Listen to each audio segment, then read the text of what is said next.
দীর্ঘ ৫ মাস ধরে বেতন পাচ্ছেন না রাজবংশী ভাষার শিক্ষক-শিক্ষিকারা। বকেয়া বেতন দেওয়ার দাবিতে এদিন বালুরঘাটে জেলাশাসকের দপ্তরের সামনে গণ অবস্থান করে the greater Coochbehar peoples association. এদিন বালুরঘাট শহরে মিছিল করে এসে জেলাশাসকের দপ্তরের সামনে বিক্ষোভ অবস্থানে সামিল হন সংগঠনের সদস্যরা। জানা গিয়েছে, দক্ষিণ দিনাজপুর জেলায় ১৬টি স্কুলে রাজবংশী ভাষায় পঠন পাঠনের জন্য ৪৩ জন শিক্ষক-শিক্ষিকা নিয়োগ করা হয়েছিল।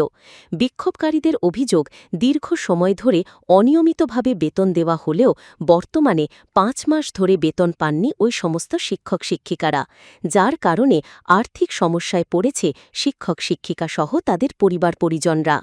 সর্বপ্রথমে জিসিবি এর পক্ষ থাকিয়া আমার যে জননেতা বংশীবদনের নেতৃত্বে আজকে দক্ষিণ দিনাজপুরের যে গণ অবস্থান শান্তিপূর্ণভাবে।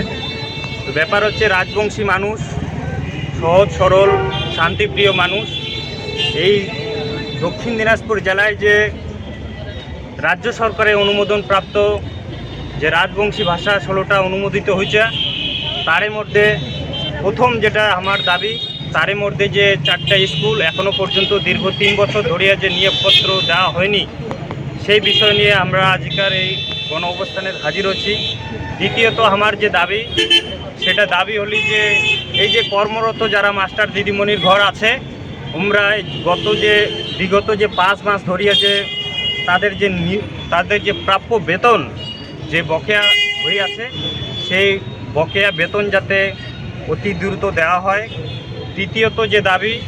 তৃতীয় দাবি হলি যে আমার রাজবংশী ভাষার যে মাস্টার দিদিমণির ঘর যে আছে দক্ষিণ দিনাজপুরের, আমার যে রেনুয়ালের যে বিষয় আছে, সেই চাকরির যে স্থায়ীকরণের যে বিষয় আছে, সেটা বিষয় নিয়েও আমরা ডিএম সাহেবক বহুবার আমরা জানাইছি।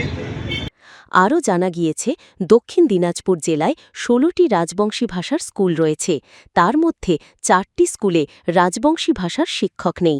নিয়োগ প্রক্রিয়াও দীর্ঘদিন ধরেই স্থগিত, নানান টালবাহানা করা হচ্ছে। এদিকে দক্ষিণ দিনাজপুর জেলাশাসকের দপ্তরের সামনে গণ অবস্থান এবং বিক্ষোভে অপ্রীতিকর ঘটনা এড়াতে বিশাল পুলিশ মোতায়েন করা হয়।